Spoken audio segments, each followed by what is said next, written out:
Hello, everybody, and welcome to another episode of Fun and Games. I'm Geoff Moonen, And I'm Matt, a.k.a. Stormageddon. and this episode we wanted to continue discussing different genres of games. I don't know if we're going to cover all of them, but we definitely wanted to attack one that's sort of ever-present. It's kind of, I wouldn't say it's the original video game genre, but it may well be most people's first video game genre, and that is the 2D platformer. Yeah, and it has specific significance this week because a company that's had a lot of struggle over the years finding their place after 2D is Sega. And they just released a brand new game, multi-platform. I believe it's on every major console now, coming to PC soon, is Sonic Mania, which is a brand new Sonic game, side-scroller, only Sonic, Tails, and Knuckles, at least advertised, a brand new story, a different way of retreading some old levels, but essentially trying to revitalize the career of Sonic and the career of the 2D platformer, which is the genre he was most well received in. And so I thought it'd be pertinent to talk about 2D platformers this week because of Sonic Mania's release, which I have bought and I am loving so far. It's got this kind of weird, bizarre, unspoken time and parallel universe distortion story. Essentially, Robotnik steals this glowing crystal that seems to have shattered the fabric of the Sonic reality, and so now on like the first stage of Green Hill Zone, it's the same tread for tread with better graphics, and then the second Green Hill Zone is a different boss and it's remix music in a different stage. And there are new worlds as well, but all the worlds that you revisit from previous games, Act 1 is the same and Act 2 is completely different, which I thought is really neat. One of the acts actually ends with a boss battle of you falling into Dr. Robotnik's Mean Bean machine and having to play the puzzle game against Robotnik to beat the stage, which I thought was very clever. I didn't know that. Well, spoiled. Oh, well. No, that's really cool. No, I've been very excited about that release as well, and it's interesting to sort of see it as a mixtape. Was one way that I saw it online when I was reading reviews, where it's a little bit of old and new. Because I imagine for a number of people, 2D platformers are sort of a bygone genre, or just something off to the side, or oh yeah, we used to do that, but not anymore. And I don't think 2D platformers have ever really gone away. What's shifted is I made an interesting observation while preparing to record this episode. The idea that if you want to look at what the most popular genre is in video games at any given point, look at where shovelware is. Look at where bad licensed games go, the laziest designs. If you're just seeing a whole bunch of bad licensed shooters, well, those are the most popular. And during the 8-bit era, certainly 2D platformers were the most popular, was the most prevalent. And so you have a lot of licensed schlock in the 2D platformer. Now, what is popular and what is that go-to for, well, we need to make a game quick and make it popular, is no longer 2D platforming. There is still fervent love for the genre. Certainly in cases of things like Super Meat Boy, VVVVVV, Ori and the Blind Forest, Guacamelee, Shantae, the entire Shantae series. Right, yeah. And on consoles as well as on handhelds, it has a place, and it has certainly evolved. And much like our discussion on rhythm games last time, I think one of the strengths of the 2D platformer is, frankly, that's the only definition that will stick. What defines certain platformers will change from series to series, from game to game. But for it to be a 2D platformer, is it in 2 dimensions? Yup. Are you jumping around? Yup. Great. Everything else is details. Sure, yeah. I mean, back when Sonic was first debuted, I mean, he was the major competitor against Mario and kind of incited the mascot wars, which continued for a very long time, whereas every major company wanted their own mascot. But like the big thing that Sonic advertised versus Mario is a platformer where you jump and get power-ups, but you move at a pretty steady pace. You walk, essentially. you could run also while holding one of the buttons. But, that was it. The game wasn't designed for speed. It was designed for meticulous, precision for the jumps and everything else. Yeah. Sonic was advertised for its speed. That's all it was about. It was jumping from place to place, but at these fast speeds and this unbelievable propulsion. And that was the first of the start of that progression. Whereas game after game that came out, it was always a 2D platformer. And one of my favorite little known 2D platformers, although not my favorite all time, but definitely up there, is Rocket Knight Adventures and its sequel, Sparkster. This was a possum in knight's armor saving a princess from an evil knight. That's the whole premise.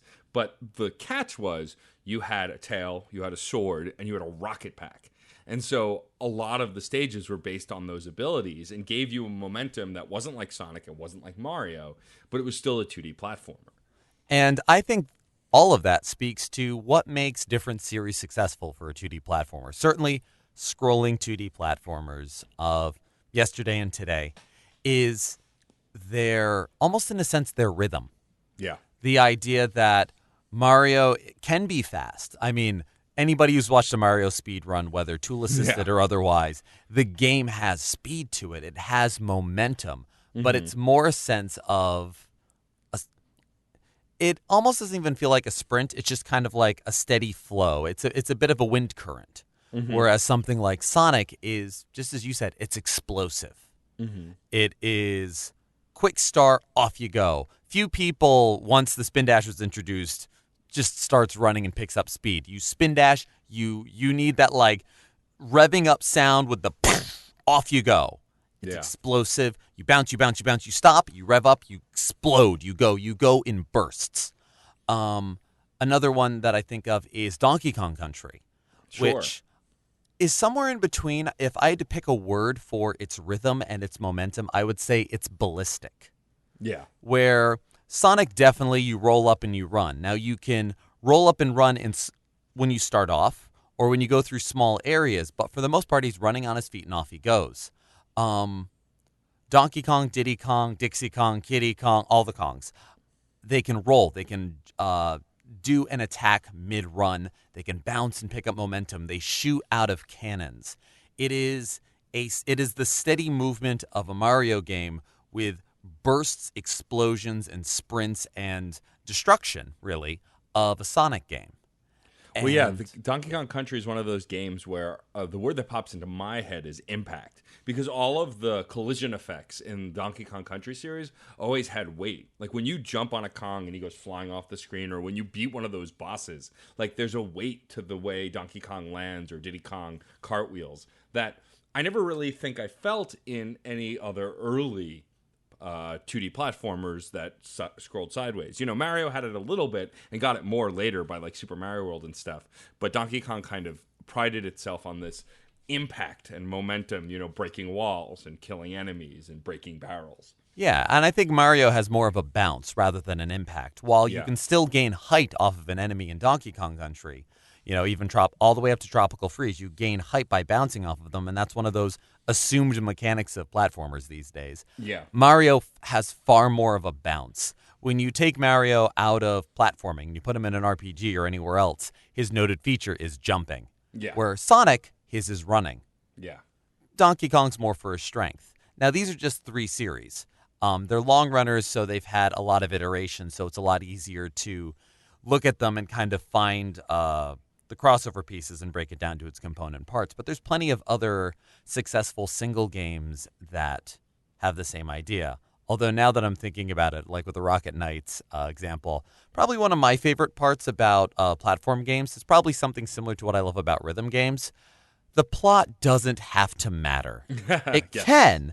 You can have an epic story. You can have amazing storytelling. Tell me, something like Super Metroid isn't atmospheric, or that you don't feel something when you play Ori and the Blind Forest. But you can also have something like Henry Hatsworth in The Puzzling Adventure and just be a British treasure hunter who also has a giant robot and deals with things in a puzzle game as well. Sure. The mechanics come first, and they absolutely have to, because as we've seen over decades, making a good platformer isn't a sure thing. No. And I mean also you can fail kind of by accident. I mean, some of the earlier platformers, because there wasn't a lot in the market, they did really well just by being kind of consistent. Think about the first Super Mario Brothers or Kid Chameleon or Earthworm Jim. These early games, some of them were just jumping and getting power-ups, and then others like Earthworm Jim added a snarky sense of humor, a bunch of power-ups, different guns, was lewd. It's the character, but all that stuff. I would say that those three games are all kind of equivalent in fun value for me because I didn't care as much about the story. I mean, again, going back to Sonic because it's what made me think to tackle this topic. Sonic the Hedgehog 1 pretty much had no story. You were Sonic, stop Robotnik. That's it. Pretty much the second one also. You have a friend named Tails who is also hurt by Robotnik. The two of you take on Robotnik. It wasn't until Sonic 3 and Knuckles where there was an actual threaded narrative in those games. And Super Mario Brothers pretty much the same thing until Super Mario World. Super Mario 3 also a little bit from castle to castle, but 1 for sure and Lost Levels, which is the canonical 2 as far as progression, both had no story. It was rescue the princess, don't die. That's it. 2 words, rescue princess. Yeah. And they haven't really changed that story up much. And they even nowadays make fun of it. But you're not exactly going to a Super Mario Brothers platformer for the deep, immersive storyline. You know what mechanics you want, and you have some trappings. It's like buying a bunch of AC/DC albums. Yeah, actually, that's a really good comparison. Yeah. So, and I mean, while like you mentioned, there were a lot of older platformers that certainly they didn't stray too far from the formula. Yeah. But they didn't stray too far from the formula so that they could stray in the aesthetics, in the style, in the story, in the humor, in everything else. And what's interesting is because nowadays, since I feel that genre isn't, I feel it's still well represented. It never stopped being well represented, even as we crossed over into 3D. I think that was probably its biggest dip on the PS1 era, where everyone was kind of going, Are we abandoning 2D? Is 2D never again? Is that just going to look like old and backwards? It was everybody trying really hard to look cool and nobody wanting to be sincere about 2D. Well, what's funny about that too is again Mario was Mario was one of the forerunners for side-scrolling 2D platformers, but he was also the forerunner for 3D platforming. I mean, Super Mario 64 set a lot of really high bars, and that's why a ton of people just tried to replicate it and failed because they were looking for making it exactly the same without giving it some kind of something else. And we'll cover 3D platformers, I think, separately because they are very different. Once you add a third dimension, it really changes the game a lot, no pun intended. Very much so. But, that time in the 2000s for sure is when I think was the biggest dip. And then there was kind of a resurgence during the indie game era. Those developers who had less money or less resources, 2D platformers were just graphically easier to create. And so they dove into that and tried to do some interesting things. Yeah, I mean, no, you're right. That was around the time when 2D platforming stopped being a AAA genre. And it took about a generation for indie development to start picking up speed and picking up steam. Smaller studios or even completely independent. The digital distribution age that we live in now has been very kind to the genre. Yeah, for sure. Because you don't have to worry about... your budget can be for development and a little bit of marketing. You don't need to pay for pressings. You don't need to pay for printings, which is a definite cost. I mean, oh God, I'm blanking on the name of the game that's just coming out now. The company that made Heavenly Sword. They're coming out with... Oh, yes. I know what you're talking about. And of course, now I'm having a brain fart as well. And I'm thinking Heavenly Blade because it's actually a flip on that. I think it's Hell Sword or something. I'm actually really excited about the game, too. Senua's Sacrifice. I know it's the subtitle. Yeah. And it's... oh, God. I got to look this up. Go ahead. Well, because that's one... Yeah, sorry. I was just going to say, while you look it up, I can also provide another example of like a modern game, and we can go back to this, that took... 2D platforming from our roots and rejiggered it using the indie game development cycle to make something super explosive to the point where, you're getting in quite a lot of trouble for trying to buy this game on yet another console. But Shovel Knight, when Shovel Knight came out, it was taking one of the best mechanics from DuckTales, everybody's favorite Disney platformer, likely, and giving it to a knight with a shovel who bounces on stuff. But like they actually created a brilliant narrative, a ton of memorable Mega Man-esque characters, and then even made expansions for it where you play as those other knights. And they've released it on Steam, on the 3DS, on the Switch, probably in other places. I believe Xbox Live and the PlayStation Network. And Oh it's yes, it's on the Vita, it's on the PS4, it's on 360, probably Xbox. It is on Xbox One, the Wii U, the Switch, the 3DS, yeah, and PC and Mac. pretty much everywhere. And it was one of those games where, Yacht Club Games are huge fans of gaming, period, but I don't even think they foresaw the success of that game. And it's because they delivered on an experience that people were really craving. And it's why a game like Sonic Mania can come out again. If you're playing at home, you can take a shot every time I mention that game. It'll come up a bunch. But it's proof that people are still hungry for this genre, and the fact that it's selling so well on multiple platforms is astonishing. Because usually you come out on the major platforms, but to come out on all the major platforms, handhelds, PC, Mac, everything, there must be a demand for it, and which is really great to see.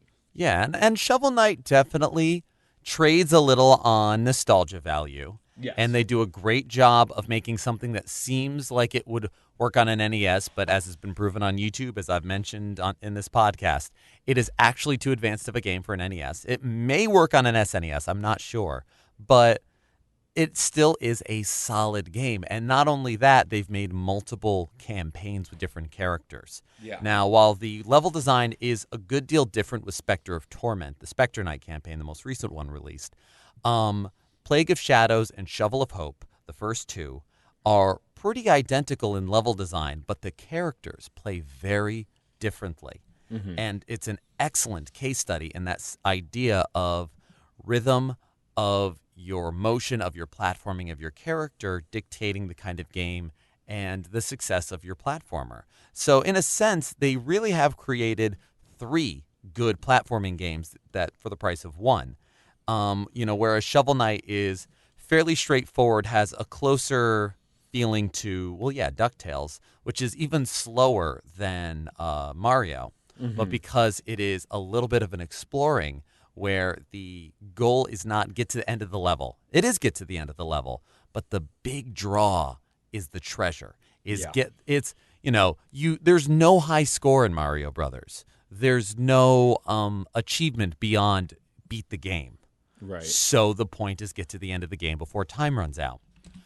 When you have even the slightest amount of high score, big treasure, use for your treasure, cool things to collect, then it becomes exploration, which is always a funny thing in a series like Sonic, where if you wanted to get to the special stages, if you wanted to find that, you would have to stop periodically. Yeah. Which is why, again, I think it's very explosive in its thing. And yes, it is in fact Hellblade: Senua's Sacrifice was the name of the game.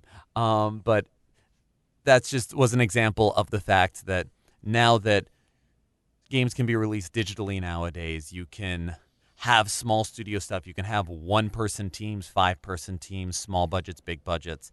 And the interesting thing is with that, because it is not the prevailing genre, because it seems now more niche or the purview of smaller, more dedicated studios or teams, you've really got to make it matter. Yeah. The good platformers that are coming out nowadays are fantastic, comparable to any of the ones from our youth. Take the nostalgia goggles off. They're still amazing games compared to the likes of DuckTales, of Chippendale's Rescue Rangers, of Super Mario Brothers. Do they beat them? That's up to you, but they're good.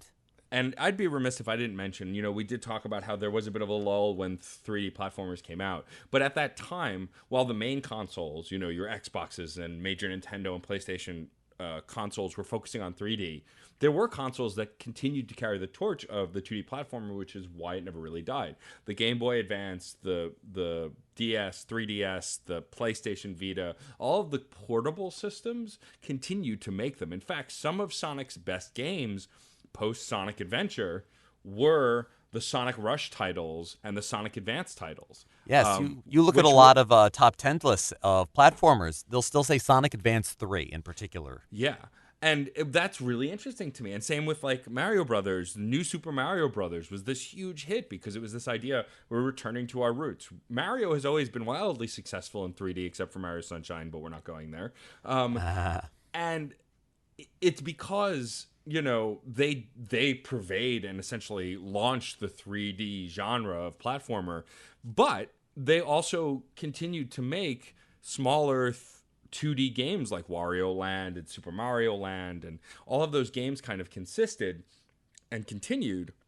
So when they went back to it, but with better graphics and all of that, people went nuts for it. And so it's this idea that I think 2D platformers never went away from for gamers who played a wealth of stuff, but gamers who maybe mostly just played what was popular or paid attention to what was on TV and on the news and whatever else may have missed some of that stuff because it wasn't like the flagship anymore. I mean, 2D platformers sold systems. Super Nintendos were sold with Donkey Kong Country or Super Mario World. Sega Genesis was sold with Sonic 1 and 2 once they were established titles.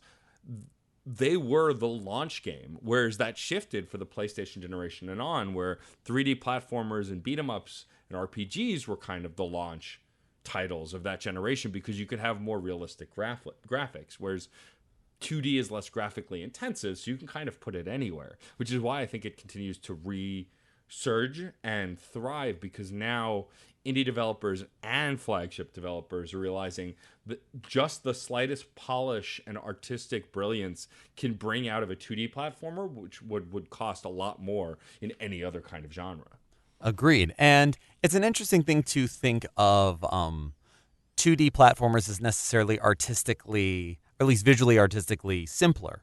They don't have to be, but people carried that idea. And it's one of those kinds of things of if you believe it, it kind of becomes true. And one of the great things of design with a 2D platformer is you can really you can set the experience, you can set the pace and the design far easier than you can in a 3D game. A really good visual example of this is anyone who owns Super Mario Maker for either the Wii U or the 3DS.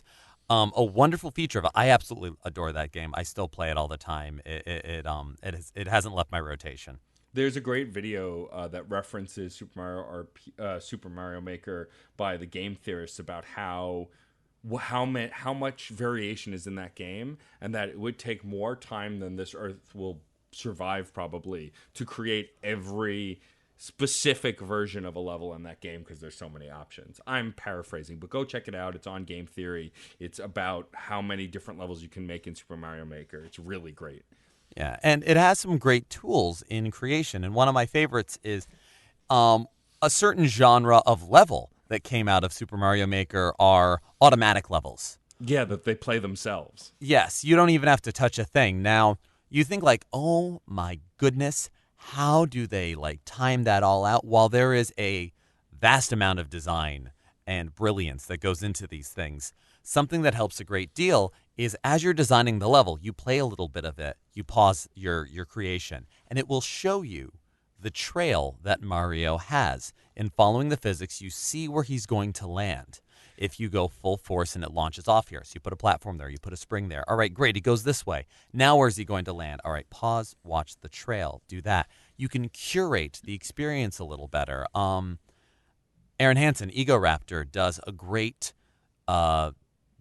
video about Castlevania and the design of the experience in his first sequelitis video, Castlevania vs. Castlevania 2. When you have a level-based, side-scrolling game of a certain pace. Now, the rhythm and pace of Castlevania is slower than any other game we've spoken about here. It is still one of my favorites. If you had to go, what's your favorite platforming series? I'd have to say Castlevania. I love all the other ones to death, but it just does it for me. It's funny. I would say for that, Super Castlevania and Symphony of the Night are two of my favorite games. So it's definitely up there. And I'm even taking the Metroidvanias a little bit out of this. Right, because they're kind of different.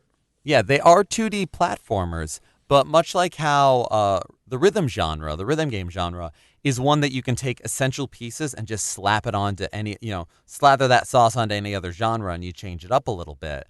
Platforming is the same way.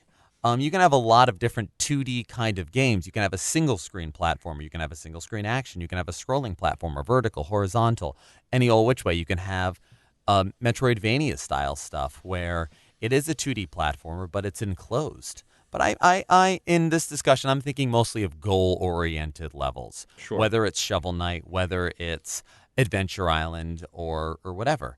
But there is a very clear deliberateness that you can get simply in a 2D platformer design. They can only go so many ways.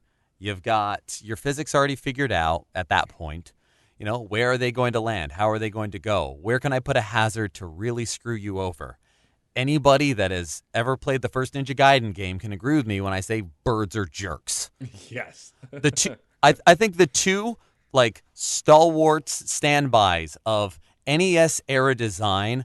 I would love to be proven wrong with this, but just think about this for a second. Eggplants are bad and birds are jerks. I would agree, although I would change it to flying creatures or jerks, because Castlevania, which you were just talking about, it was usually Medusa heads and bats, but still to the same effect. Oh yeah, no, you're right. I was playing something else recently where there were birds and something. I think I was playing Mickey Mousecapade maybe. Oh, could be.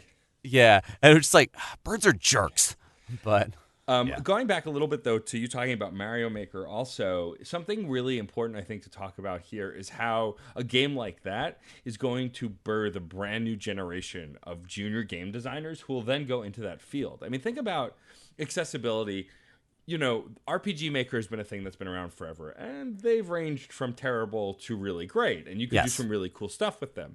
But Mario Maker is so accessible, and now there's a fan-made Mega Man Maker, which also allows you to make Mega Man stages. But games like that are allowing people who have zero experience with game design work on the aesthetic part of it. They don't need to know coding. They don't need the hardwire skills yet. It teaches them the result and how to get to that result just using an in-game engine.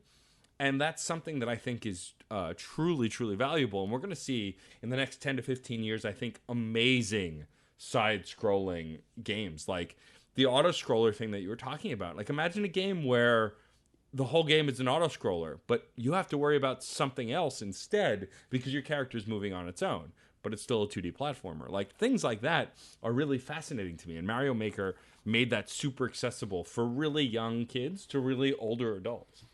Yeah, it allows everybody to stoke that fire, and it does it in a nice, contained area.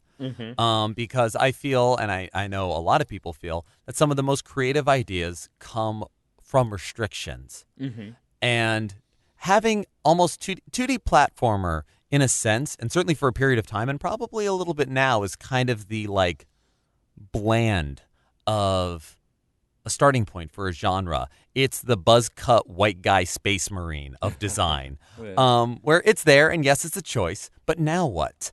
And you, like I said, the only assumptions that I have is that it's 2 dimensions and that there is some form of platforming to do, which could be, and you don't even have to jump.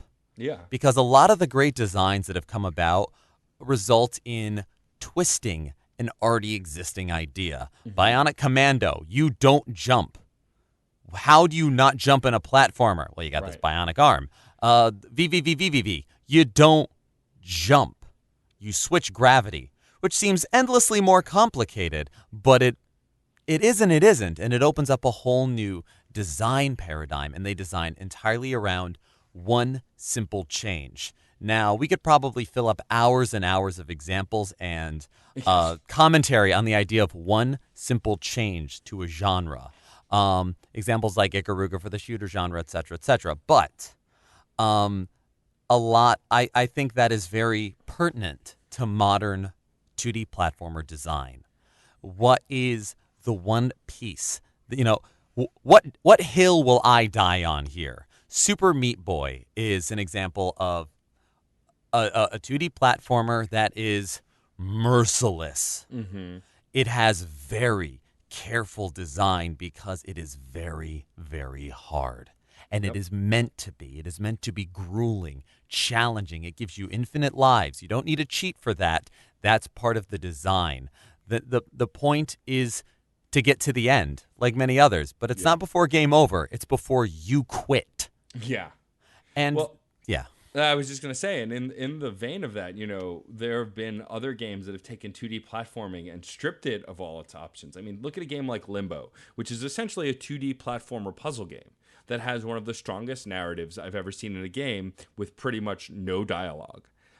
And it's just this beautiful game void of voices, void of, a dialogue driven narrative. You're just this little boy in this black and white place being murdered mercilessly by all of these dangerous creatures, and you have to get around, through, or past them. It's really a brilliant way to design a game without adding anything, just taking almost everything away. yeah, there is no assumed in this except for 2D. But even then, Fez is technically a 2D platformer where 3D is vitally important.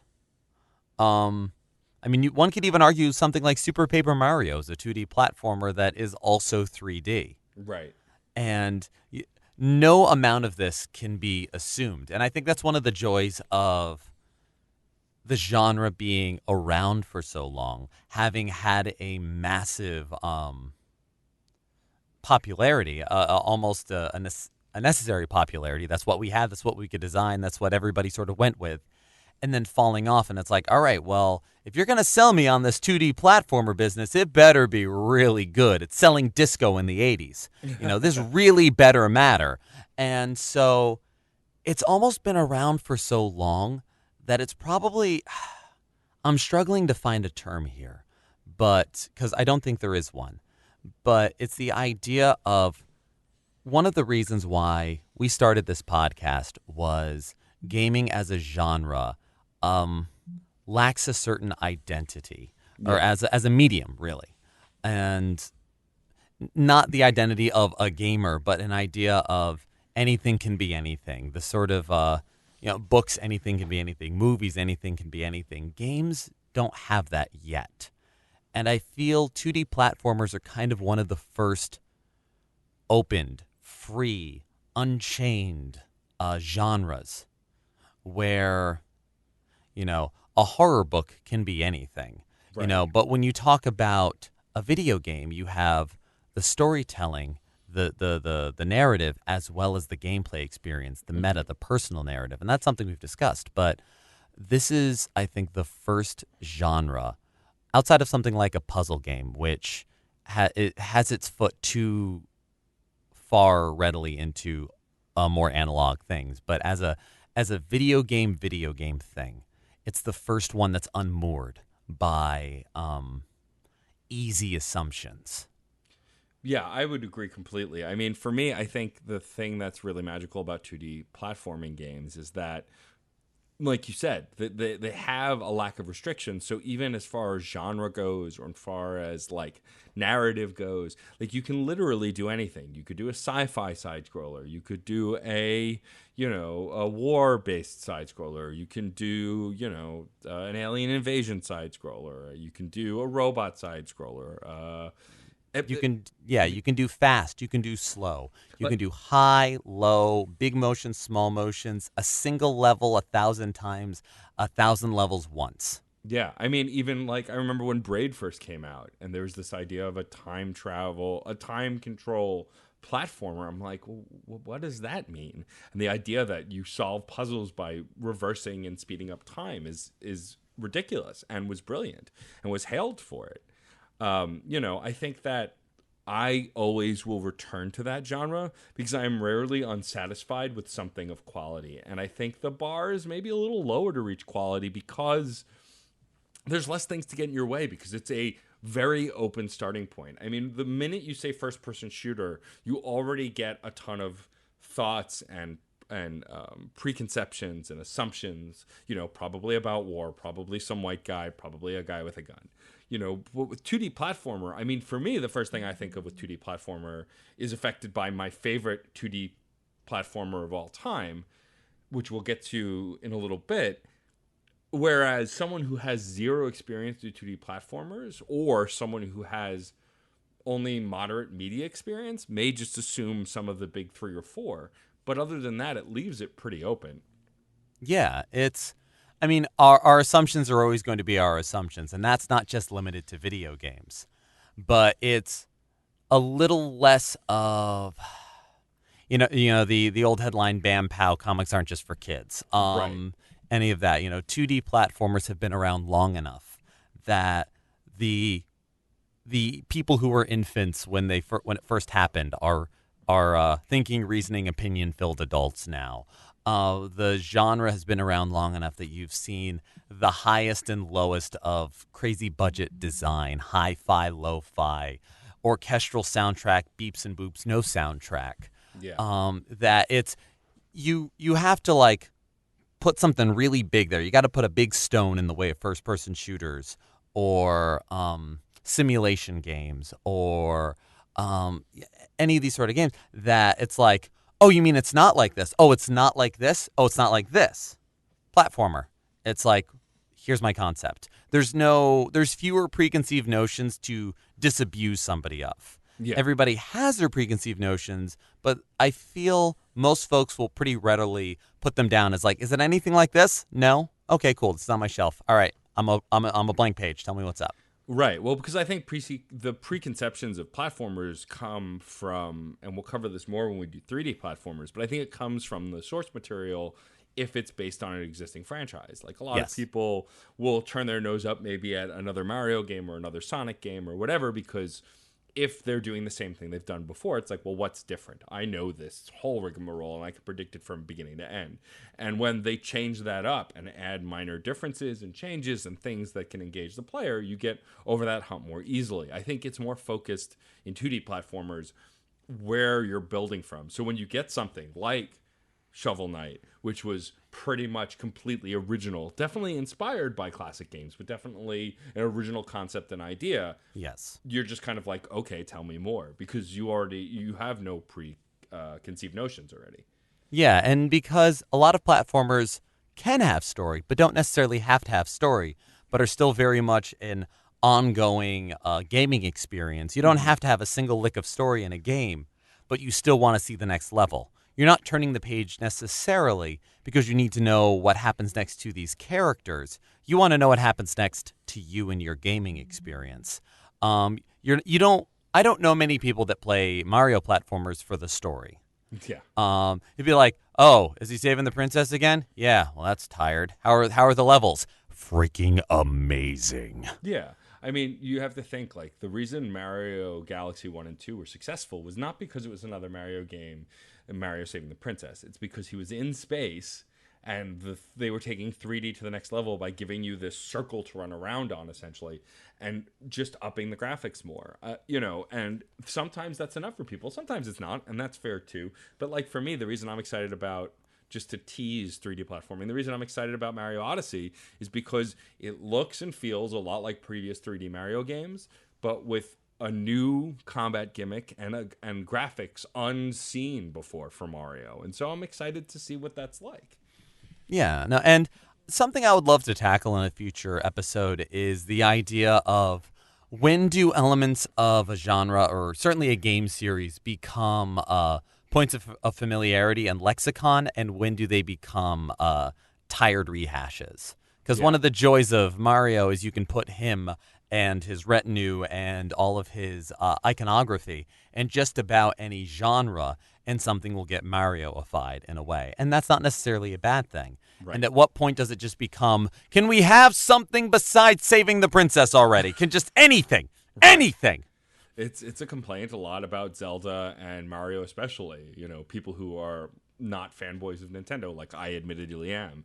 And so, Right. yeah, I think that's definitely something worth discussing. I think to close out this episode, though, something that we often do, and I love the engagement we get on Twitter and Facebook when we do these things, is what our favorite platformer is. 2D platformer specifically. 2D side-scrolling platformer to be as specific as possible. Because though we didn't mention it, Donkey Kong is a platformer. It's not a side-scrolling platformer. It's an up and down platformer, I guess. It's a single screen platformer. Single screen. And so, not to leave those out, but they are definitely less abundant than where the genre evolved to, which was 2D side-scrolling platformer. And so my Yes. favorite, easy to choose for me, and I think you could have guessed it just based on how we'd been talking this whole episode, but it is easily Sonic 3 and Knuckles. And there are a few reasons why. A, it's the best 2D MIDI music ever made of that generation.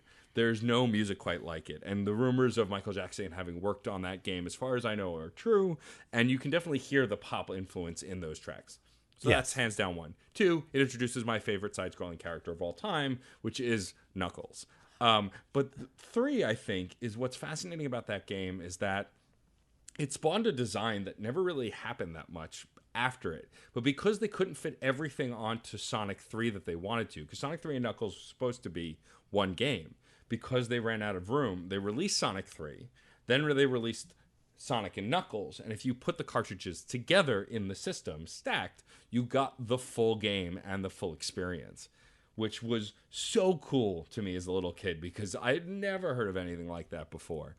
And so it not only pushed forward 2D platforming, the Sonic pantheon as far as staple characters, power sets, and abilities, and the Chaos Emeralds and everything else becoming kind of more mainstream, but it also pushed forward the technology at the time when cartridges were kind of starting to wind down and we were moving towards the next generation, at least for everything but Nintendo.